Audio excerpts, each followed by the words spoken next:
5ویں دہائی میں، یعنی کچھ 30-40 کے بیچ میں ہیں، کچھ لوگ 40-50 کے بیچ میں ہیں، کچھ لوگ 50-60 کے بیچ میں ہیں۔ ہم خود اپنے آپ سے پوچھیں کہ ہم نے اسلام میں کیا حاصل کیا، ہم نے اسلام میں کیا پایا ہے۔ اور کچھ ایسے بھی ہیں کہ جن کی عمر تو بہت زیادہ ہے، ایک لمبے عرصے تک وہ مسلمان ہیں، نماز بھی پڑھتے ہیں، لیکن اب تک انہیں صحیح سے نماز پڑھنا نہیں آیا ہے، نماز وہ پڑھ نہیں سکتے۔ اور اگر صحابہ کرام دیکھے، سلف صالحین دیکھے، ہم میں سے کتنے ہیں جن کو سورہ فاتحہ کا ترجمہ آتا ہوگا؟ ہم میں سے کتنے ہیں؟ یہ صرف کسی کو تحقیر کرنے کا، ذلیل کرنے کا سوال نہیں ہے، اپنے ضمیر کو جھنجھوڑنے کا یا اپنے ضمیر کو بیدار کرنے کا سوال ہے۔ نماز میں پڑھی جانے والی دعائیں، اس کا مفہوم ہم میں سے کن کو آتا ہے؟ نماز جنازہ میں جو پڑھی جانے والی دعا ہے وہ ہم میں سے کن کن کو یاد ہے؟ اس سے اور آگے جو بیسک ہے، اساس ہے، بنیاد ہے، لا الہ الا اللہ، اس کی 7 شرطیں ہیں، اور اگر اس بات نفی ملا لی جائے تو 14 شرطیں بنتی ہیں۔ ہے کوئی نوجوان جو یہاں پر کھڑے ہو کر کے گنا سکے کہ 7 شرطیں مجھے یاد ہیں لا الہ الا اللہ کی؟ اگر یہ شرطیں آپ نہیں جانتے ہیں، آسانی سے شیطان لا الہ الا اللہ پڑھنے کے باوجود آپ کو دوزخ میں اپنے ساتھ لے جائے گا، اللہ نہ کرے۔ شیطان اپنے ہتھ کنڈوں میں بہت پاورفل ہے، شیطان اپنے بہکانے میں بہت زیادہ مضبوط ہے۔ ہم سوتے ہیں، وہ 1 سیکنڈ نہیں سوتا، ہم غفلت کی چادر اوڑھتے ہیں، وہ 1 سیکنڈ نہیں اوڑھتا، اور ہم اپنے مقصد کو بھولے ہوئے ہیں کہ دنیا میں کس لیے ہم پیدا کیے گئے۔ شیطان اپنے مقصد کو کبھی نہیں بھولتا، وہ لگا ہوا ہے اپنے تمام تر ہتھیاروں کے ساتھ، اسلحوں کے ساتھ، فوجوں کے ساتھ، کیسے بنی آدم کو اپنے ساتھ دوزخ میں لے کر کے جانا ہے۔ پوچھئے اپنے آپ سے، لا الہ الا اللہ کی شرطیں کیا ہم کو یاد ہیں؟ ہم دلائل کی بات نہیں کرتے، صرف پہلی شرط العلم، دوسری شرط الیقین، تیسری شرط الاخلاص، چوتھی شرط المحبہ، 5ویں شرط الانقیاد۔ یہ جو شرطیں ہیں، اس طریقے سے 7 شرطیں ہیں، کیا لا الہ الا اللہ کی ہمیں معلوم ہیں؟ اور اگر آپ کہیں گے نہیں معلوم، تو پھر آپ نے زندگی میں اچیو کیا کیا؟ زندگی میں کیا حاصل کیا؟ کیا آپ دنیا میں اس لیے آئے کہ جو دنیا داری آپ سیکھ رہے ہیں، دنیا داری حاصل کر رہے ہیں، آپ دنیا میں دنیا کے لیے جئیں؟ ہم کس لیے پیدا کیے گئے ہیں؟ کیا ہم دنیا کے لیے پیدا کیے گئے ہیں؟ اہل ایمان کو بتایا گیا کہ آپ کے نزدیک دنیا کی معمولی سی دولت نہیں، پوری دنیا بھی مچھر نہیں، اس کے پر کے برابر بھی وقات نہیں رکھنی چاہیے۔ ایک واقعہ سیر و اعلام نبلا میں امام صاحبی نے بیان کیا، بہت بڑے تابعی ہیں، بلکہ سید التابعین ہیں، حضرت ابو ہریرہ کے داماد سعید بن المسیب۔ ان کی بیٹی باپ ہی کی طرح بڑی عالمہ فاضلہ تھی، کیونکہ جتنا علم والد کے پاس تھا، زیادہ تر علم انہوں نے اپنی بچی کو بھی سکھایا تھا۔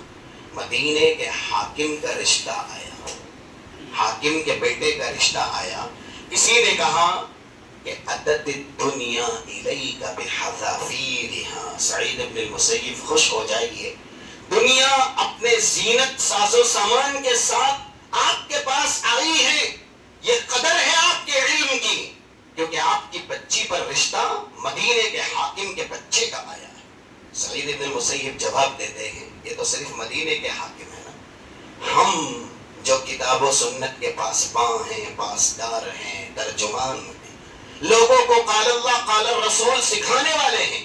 دیکھیے اب بات آئیے تو یہاں پر یہ بھی سن لیجیے، ہو سکتا ہے کہ ہم علم کی جگہ ڈگریاں حاصل کرنے والے دنیا میں ہوں۔ ایک انسان کہہ سکتا ہے کہ میں انجینئر بھی بنا، میں افسر بھی بنا، میں پروفیسر بھی بنا، میں ایڈوکیٹ بھی بنا، میں پائلٹ بھی بنا، میں یہ بھی بنا، میں وہ بھی بنا، لیکن کیا آپ دنیا میں صرف یہی بننے کے لیے آئے تھے؟ اور یہ سب کچھ آپ بن گئے تو کیا قبر میں ان ساری ڈگریوں سے آپ 3 سوالوں کے جواب حل کر سکتے ہیں؟ بتائیے کون سا پائلٹ ہے جو پائلٹ کے ڈگری پر قبر کے 3 سوالوں کے جواب دے دے؟ کون سا ایڈوکیٹ ہے جو وکالت کے ڈگری پر 3 سوالوں کے جواب حل کر سکے؟ اسی لیے امام شافعی نے کہا تھا العلم ما قال اللہ وقالہ الرسول وما سوا ذلك فہو وسواس الشیاطین، علم نام ہے جو اللہ نے فرمایا، علم نام ہے جو رسول اللہ نے فرمایا، اس کے علاوہ جو بھی ہے نا وہ سب شیطان کے وسوسے ہیں، اس کی چال بازیاں ہیں۔ آج دنیا کا علم ہم اپنے بچوں کو سکھاتے سکھائیے، لیکن آپ خود پڑھیے، یہ جو مبصرین ہیں نا ہمارے بڑے اس ملک میں رہنے والے، جن کو گہرائی کا حالات کے تعلق سے پورا علم ہے، وہ کہہ چکے ہیں اگر ہمارا بچہ 10 سال 12 سال جو دنیاوی تعلیم میں رہا، دین کی تعلیم سے دور رہا، تو ملحد ہونے سے کوئی طاقت اسے بچا نہیں سکتی، منکر ہونے سے کوئی طاقت اسے بچا نہیں سکتی، کیونکہ دشمنان اسلام نے ہماری نسلوں کو بددین بنانے کے لیے دنیاوی علوم کا سلیبس ایسا بنایا ہے کہ اس کے اندر لادینیت ہے، اس کے اندر الحاد ہے، کہیں نہ کہیں سے کسی نہ کسی زاویے سے یہ سکھایا جاتا ہے کہ آپ کی کامیابی دنیا کی کامیابی ہے، آپ اگر دنیا میں کامیاب ہے تو حقیقی کامیاب ہے، اور دنیا کے بعد کچھ بھی نہیں۔ کہیں نہ کہیں یہ سکھایا جاتا ہے کہ آپ دنیا میں آئے ہیں، اپنی پوری زندگی کو دنیا کے لیے استعمال کریں، اللہ سے دوری، دین اسلام سے دوری، رسول اللہ سے دوری، یہ ہے دنیاوی سلیبس کا ماخذ۔ اس لیے حق اور باطل کے بیچ میں امتیاز کرنے کے لیے ہمیں دنیاوی علم سے زیادہ دینی علم سیکھنا ہوگا۔ بہت سے لوگ یہ کہہ سکتے ہیں کہ ہم نے دنیا میں یہ اچیو کیا، یہ ڈگری حاصل کی، لیکن آپ جس کو پہچاننے کے لیے پیدا کیے گئے، اللہ کی معرفت نا۔ اب پوچھا جائے کہ اللہ پر ایمان لانا سب سے بنیادی ایمان ہے۔ ایک صحابی نے آ کر کے سوال کیا، جیسا کہ 38 نمبر کی صحیح مسلم کی حدیث ہے، 2410 جامع ترمذی کی حدیث ہے، سفیان بن عبداللہ الثقفی، حدثنی بامر اعتصم بہ یا رسول اللہ، اللہ کے نبی صرف ایک بات کی مجھے تعلیم دیجیے، میں اس کو مضبوطی سے پکڑ لوں تو کامیاب ہو جاؤں، اور ایسے بھی الفاظ ہیں کہ مجھے ایک بات بتائیے وہ ایسی جامع ہو کہ لا اسأل عنہ احدا بعدک، اس ایک بات کے بعد، نصیحت کے بعد مجھے دین کی کوئی بات سیکھنے کی ضرورت نہ پڑے، کسی سے کچھ پوچھنے کی ضرورت نہ پڑے۔ رسول اللہ یہ علم دیے گئے تھے، جوامع الکلم، آپ نے کہا قل آمنت باللہ ثم استقم، سفیان اپنی زبان سے کہو میں اللہ پہ ایمان لائے اور اسی پہ ڈٹ گئے۔ سب سے پہلا ایمان ہے، ایمان کا رکن ہے اللہ پہ ایمان لانا۔ کیا مطلب ہے اس کا؟ ایمان اللہ پر لائے، اس کا معنی کیا، اس کا مفہوم کیا؟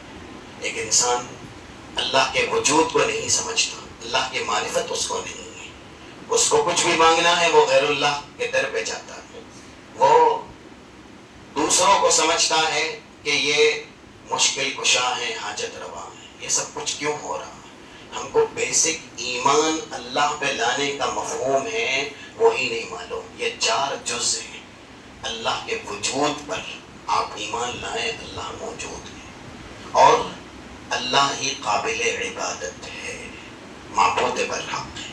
دوسری خوبی اللہ پر ایمان لانے کی، تیسری خوبی اللہ ہی مالک الملک ہے، اللہ ہی رب ہے، سب کچھ اسی کے ہاتھ میں ہی ہے، بگڑی بھی وہی بنائے گا، اولاد بھی وہی دے گا، چھوٹی سی چھوٹی ضرورت بھی وہی پوری کرے گا۔ چوتھی چیز، اس کے کچھ نام ہیں، اس کی کچھ صفات ہے، اس کے ناموں کو اسی کے لیے ہی خاص کرنا، ناموں پر ایمان لانا، اور صفاتوں کو بھی اسی کے لیے خاص سمجھنا اور اس پر ایمان لانا۔ یہ 4 اجزاء ہیں آمنت باللہ، ہم نے سیکھا ہے۔